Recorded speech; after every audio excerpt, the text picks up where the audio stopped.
La desnudez de las ruinas nos muestra en toda su pureza las claves del románico.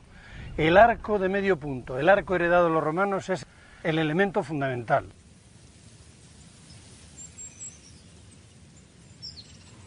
Las ruinas de Roma fueron un enorme banco de datos para la gente del románico. Aquí estamos debajo del Arco del Triunfo, que es un alarde de estabilidad. Es un milagro que no se caiga sobre mi cabeza. Afortunadamente, la mayor parte de los templos que vamos a ver del medievo están en pie y todavía funcionando y siendo útiles.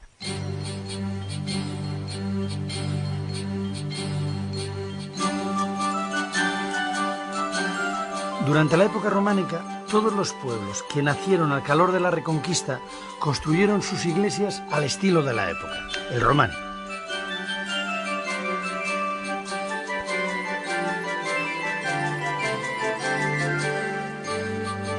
Los promotores eran los monasterios y algunos nobles cercanos a las tierras, pero los sacerdotes locales eran los que se ocupaban de movilizar a las gentes para que aportaran los dineros, su tiempo de trabajo e incluso los materiales. Sin embargo, eran las leyendas y las reliquias los que al final envolvían y justificaban la construcción de estos templos.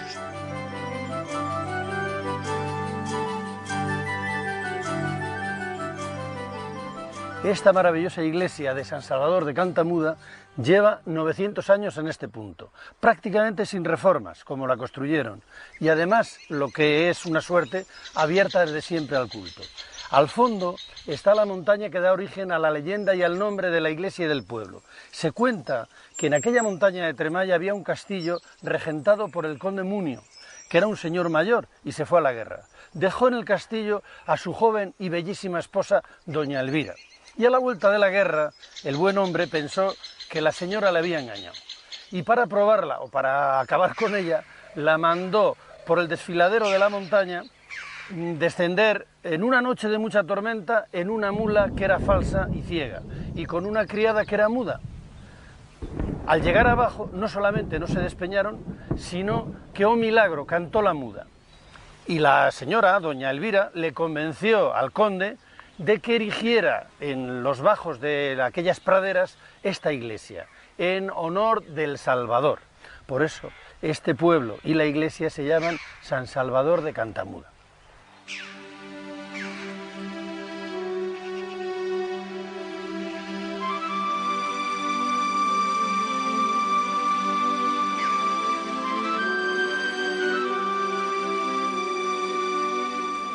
La iglesia es la casa de Dios y el lugar donde se reúne todo el pueblo para el culto.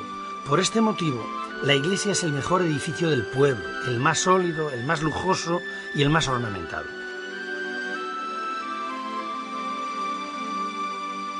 Cada pueblo o aldea, cuando edifica su iglesia, echa el resto para conseguir que sea lo mejor posible.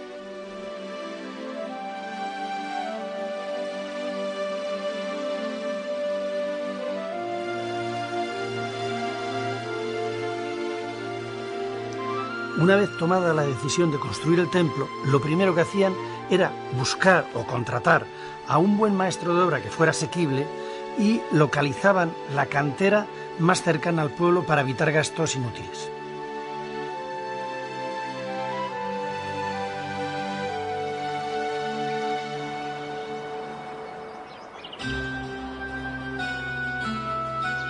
La mejor cantera posible era una buena ruina romana situada en las cercanías. Esta suministraba materiales abundantes y con gran economía y facilidad.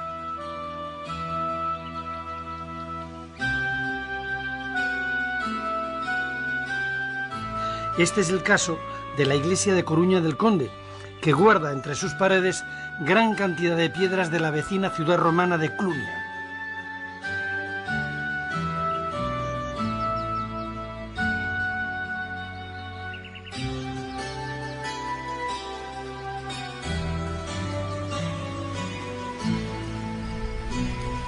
Cuando no había ruinas próximas de las que echar mano, no les quedaba otro remedio que buscarse una cantera lo más cercana posible a la obra.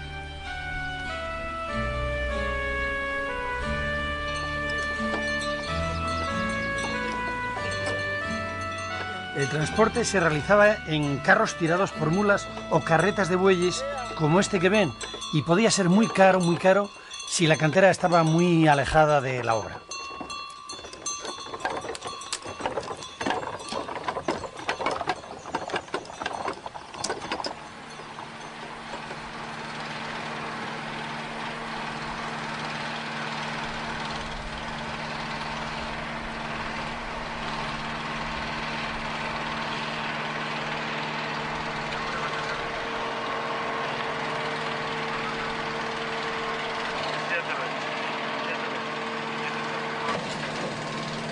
En el caso de Silos la proximidad es evidente. Apenas hay unos cientos de metros desde el pueblo a la cantera, que como ustedes ven todavía está en explotación y lleva más de 1000 años suministrando piedra al pueblo de Silos, a pueblos de la comarca, y actualmente se exporta de la región. Esta es la cantera más antigua que conocemos de Silos y donde ha seguido la extracción. ¿Cómo hacían aquellos artífices para extraer estas piedras con la escasez de materiales que tenían? Pues usaban la pica y el martillo de cantería para hacer las rozas, luego metían cuñas expansivas, entonces echarían agua y al esponjar esa madera, que sería una madera que absorba mucha agua, abriría. En eso reventaban las piedras cacho a cacho, en forma cúbica. O sea, sacaban cubos de piedra y posteriormente sí, la elaboraban. La elaboraban aquí para no llevar peso al monasterio. ¿Más o menos con qué herramientas crees que utilizaban? Pues para cortar la piedra, una vez que habían apalancado y sacado el cubo, luego le perfilaban con las picas y los martillos de cantería. Más o menos como esta piedra que hemos encontrado aquí en la cantera. Esto sería, sí, las huellas de la pica. De la pica para darle forma. Para darle forma, que la elaborarían, me imagino, aquí en la cantera, porque no les interesa llevar ni ripios ni llevar material pesado allí. Ya eran las piedras suficientemente grandes como para llevar incluso lo que es el perfil de la piedra sin preparar. No, esta es pequeña y pesa, ¿eh?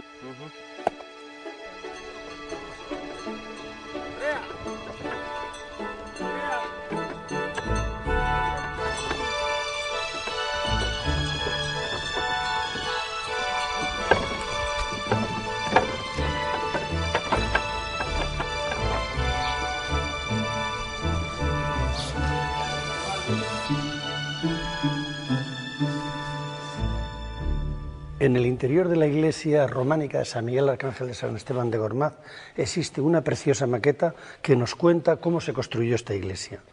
En el centro de la maqueta está mi colega, el maestro arquitecto que tiene las trazas a escala del conjunto de la iglesia y en parte ya ha levantado, porque también el maestro era artesano, el pórtico, que es el elemento más importante desde el punto de vista ornamental. Se acerca una carreta de bueyes que trae de la cantera una serie de sillares ya preparados previamente.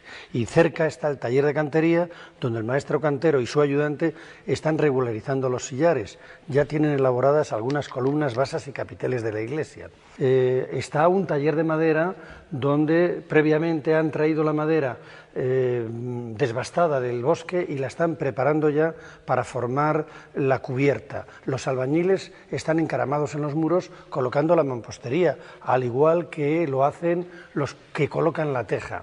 De un pozo que se ha abierto en las cercanías se extrae el agua, que se lleva al bancal donde se está haciendo la masa de cal para la argamasa de los muros. Todo ello con las peones y ayudantes que transportan los materiales de un sitio para otro. En definitiva, un grupo de trabajadores muy bien organizados que todos a una están levantando esta iglesia del siglo XI.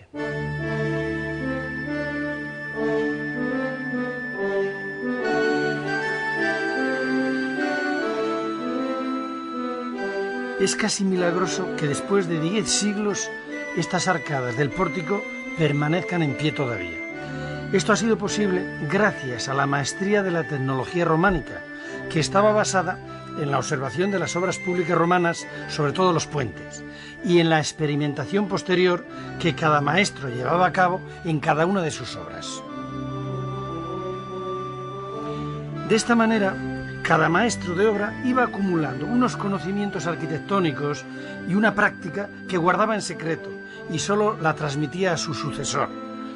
Por eso decimos que cada maestrillo tenía su librillo.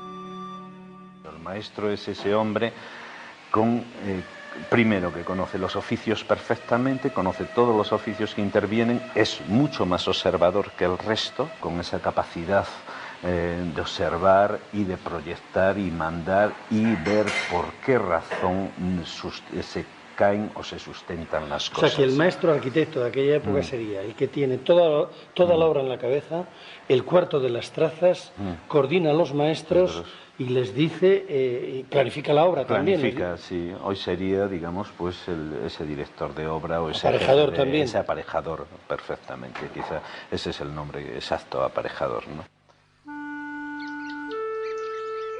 Las iglesias que han sobrevivido son las que estaban mejor construidas, pero otras se han caído. De este error aprendieron mucho los maestros de obra. Una de las primeras cosas que aprendieron fue a utilizar contrafuertes para que no se les abriesen los muros. El contrafuerte es, sin lugar a dudas, la gran aportación de los maestros del románico. No solo modula la iglesia, sino que también la sujeta.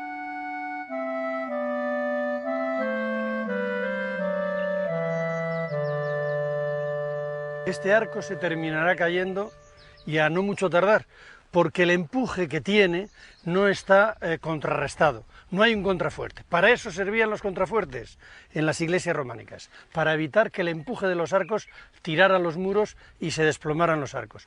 ¿Ven ustedes la grieta? Pues esa grieta marca por dónde van los empujes del arco, y ahí tenía que estar un contrafuerte.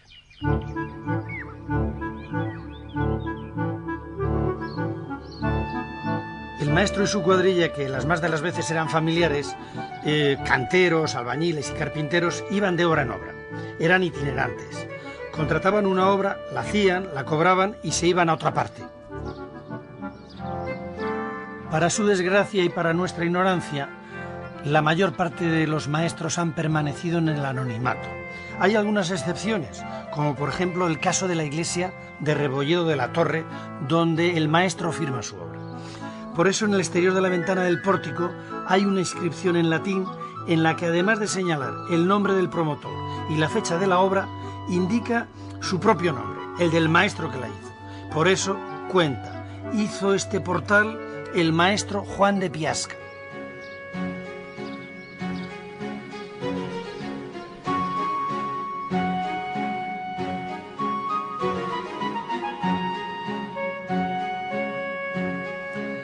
Después del maestro de obra, los canteros eran las personas más importantes. Se encargaban tanto de tallar las piedras como de hacer los adornos de capiteles, basas y arquivoltas.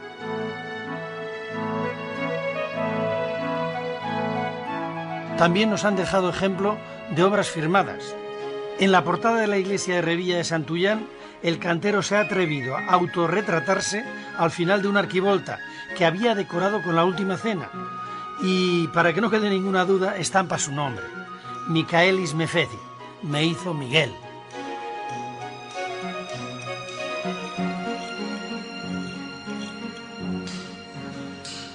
Estos jóvenes aprendices de canteros de la Escuela de Oficios de León, que en el futuro se encargarán de la restauración de nuestro abundante patrimonio, siguen trabajando de forma similar a la de los canteros románicos. Mira, Carlos, la plantilla de la dovela del arco. A ver, apáñate.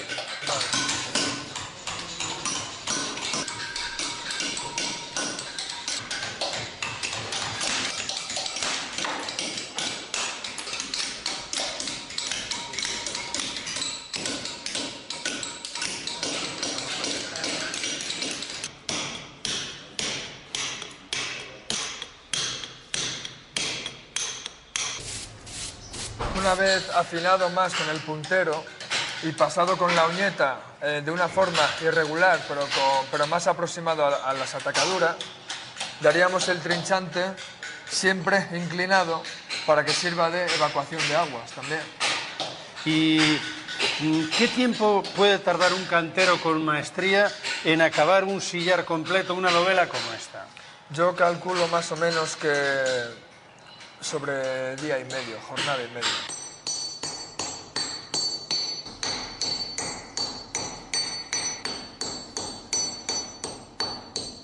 Los canteros de la época románica, después de haber dado forma a la piedra, tenían que acabarla, y la acababan de una forma muy característica, que es inconfundible, sobre todo cuando el sol incide bien sobre la piedra, con el hacha. Hacían un tratamiento casi caligráfico, siempre en la misma dirección, en cada una de las piedras, y eso se lee perfectamente en los edificios.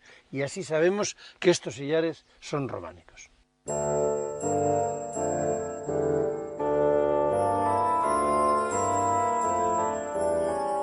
Además de las huellas del hacha, los canteros solían dejar su firma en cada piedra que tallaban. Son las llamadas marcas de cantero. A esto se le ha dado una explicación cabalística por algunos, nada más alejado de la realidad. Lo que el cantero pretendía es que se supiera cuántas piedras había labrado para después cobrarlas.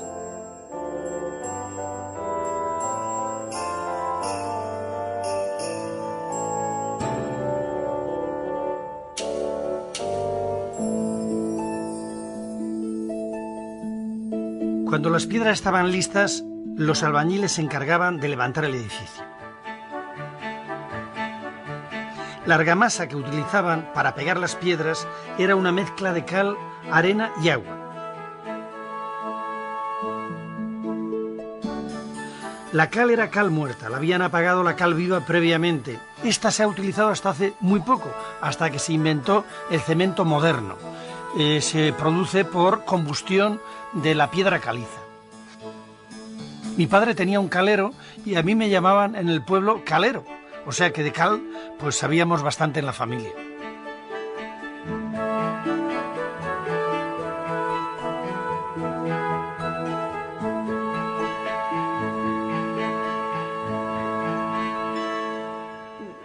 Que es el elemento fundamental en la arquitectura románica, puede ser de mampuesto o de sillares, pero en todo caso siempre de dos hojas, rellenas por un mortero pobre con argamasa y con cascotes. Esta es la mayor debilidad de estos muros. Normalmente tenían contrafuertes para recibir los arcos y los empujes de los arcos que sujetan la cubierta o la bóveda. En las esquinas suelen ser siempre, es un elemento de refuerzo y hacen una perfecta traba de los sillares, tanto interiores como del exterior. El ábside, sea de medio punto o sea cuadrado, porque hay iglesias románicas con ábsides cuadrados, es lo primero que se construye. Se echa la bóveda del ábside y posteriormente se lo teja. En ese momento la iglesia ya está apta para el culto, sobre todo las iglesias grandes que se hacían a lo largo del tiempo.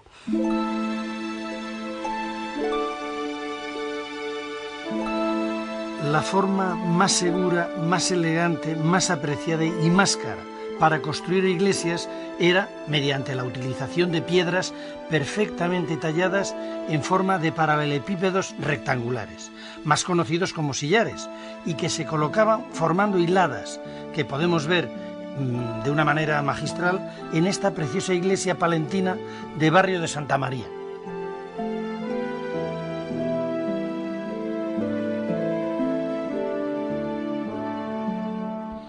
Cuando las piedras solo están talladas y toscamente por un lado, son de forma irregular, se llaman sillarejos.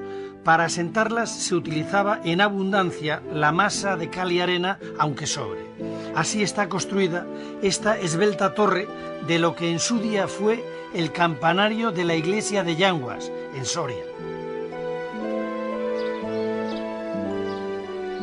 También era muy frecuente utilizar en una misma construcción los dos tipos de aparejos. La calidad de la construcción de las iglesias depende de dos factores: de la potencia económica del que la encarga y de la proximidad de la cantera. En el caso de esta iglesia que está a mis espaldas, empiezan el basamento con una mampostería de cierta nobleza, y en las partes más nobles del ábside y del cimborrio ya las hacen de sillería. El resto de la iglesia la acaban en mampuesto.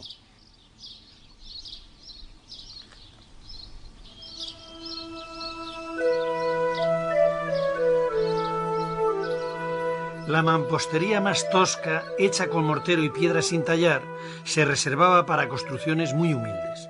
Este es el caso de la iglesia de Santa María de Caracena, en Soria.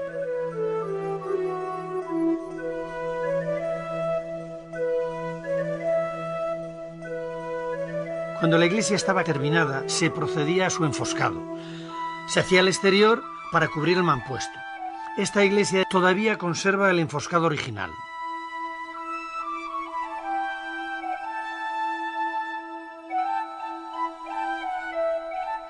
Pero todavía hay una forma más barata de construir. Es lo que se llama hacer muros de cal y canto. Se hacían montando un encofrado de madera y se tiraban cantos rodados si estaba cerca de un río o piedra en general mezclados con mortero. De esta forma se construyó esta iglesia que está hoy en ruinas en Gormaz.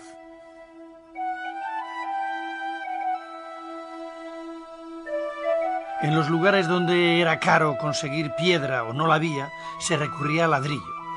En Sagún y sus alrededores hay varias iglesias románicas construidas en ladrillo, y son famosas y celebradas las de San Tirso y San Lorenzo.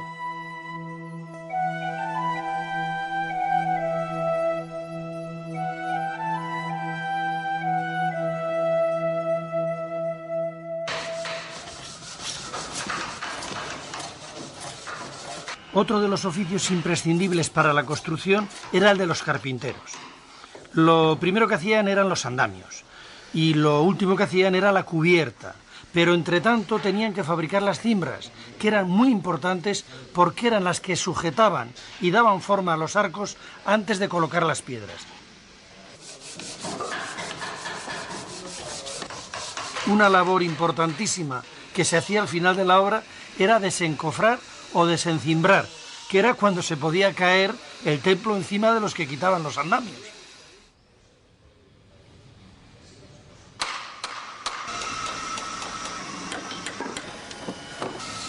Los artesonados de la cubierta eran una verdadera obra de artesanía y también de arte. Se hacía con maderas cortadas de tal forma que entrelazadas entre sí impedían que se desplomara la cubierta.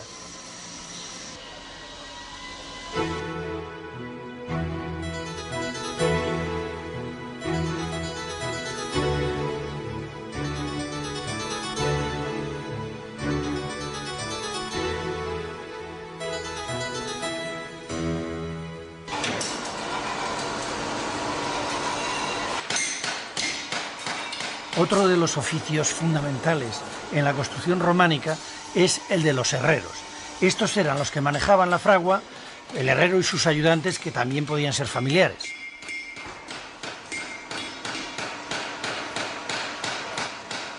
La fragua era uno de los elementos fundamentales como auxiliar de la construcción. No había ningún pueblo o monasterio que no tuviera la fragua, en la cual se hacían todas las rejas, clavos de las puertas, probablemente también los anillos de las ruedas de los carros, etc.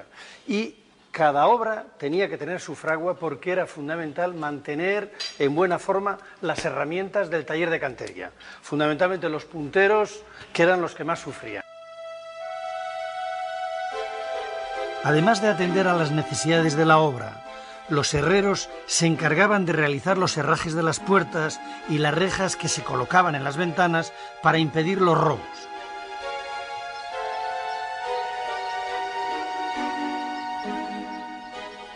Esta puerta que están viendo tiene gran belleza, pero no es gratuita.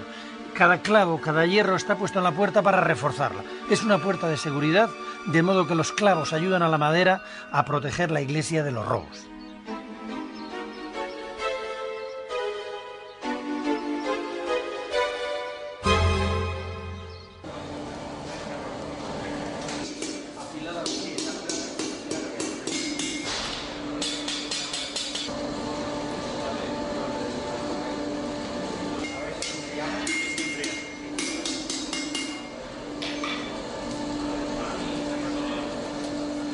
Aquí vemos a Roberto, nuestro herrero de la Escuela de Oficios de León.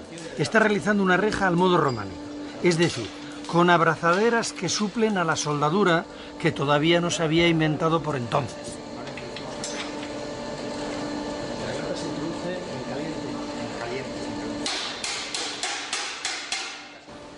¿Y cuánto tiempo le puede llevar a un herrero y su ayudante? Porque me imagino que tendríais ayudantes. Sí, casi todos los trabajos se hacen con ayudante. ¿Qué tiempo le puede llevar una reja como esta? Pues aproximadamente un mes, más o menos. completa según está, con las abrazaderas, los nudos, todo.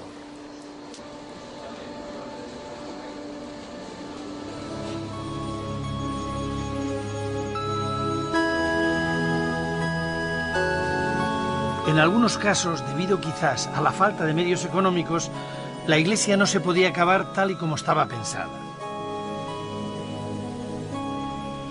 Encogía la obra, desaparecía la parte dedicada a los fieles y se unían el ábside y el cuerpo del campanario. El resultado son iglesias inacabadas.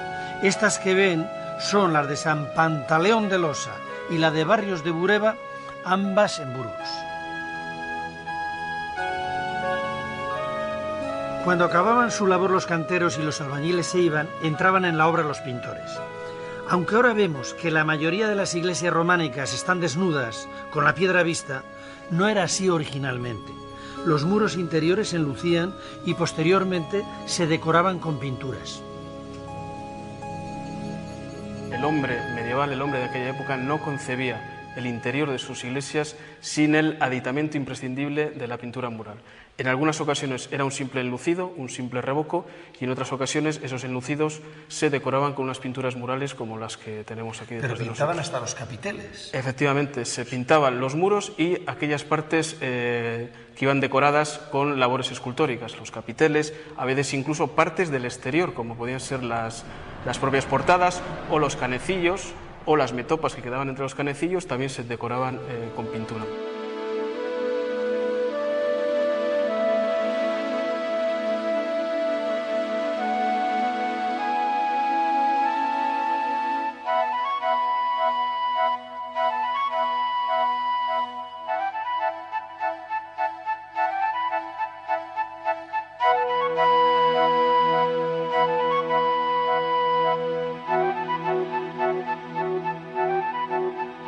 Esta que ven es la ermita mozárabe de San Baudelio en Soria. Se están terminando los trabajos de restauración de las pinturas románicas que quedaron en la ermita después de haber sido arrancadas parte de ellas. Algunas las pueden disfrutar en el Museo del Prado de Madrid, el resto están en Nueva York.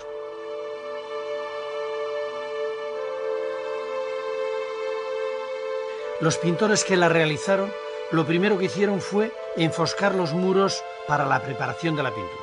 Lo hacían con un mortero de cal y de arena, y sobre él daban varios revocos que cada vez eran más finos.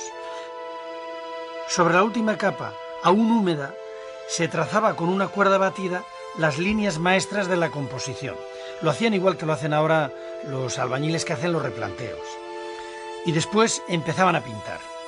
Siempre pintaban con la pared húmeda, de modo que cuando secaba la cal, cristalizaba y se endurecía, y la pintura pasaba a formar parte de la estructura del muro, de modo que cuando se ha arrancado la última capa, todavía la pintura que había traspasado esta capa la podemos ver en la pared, y es lo que se está restaurando en San Baudelio.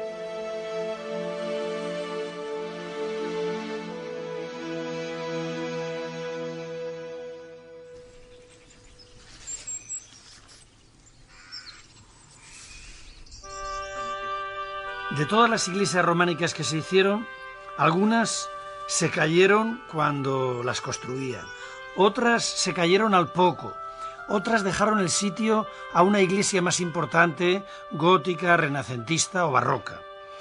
Las mejores han llegado hasta nuestros tiempos. Algunas luchan como pueden contra la ruina que las devora, sobre todo cuando el pueblo ha quedado abandonado, pero nos muestran aún la belleza que tuvieron en otro tiempo y son capaces de sugerirnos toda la grandeza de este tiempo que pasó.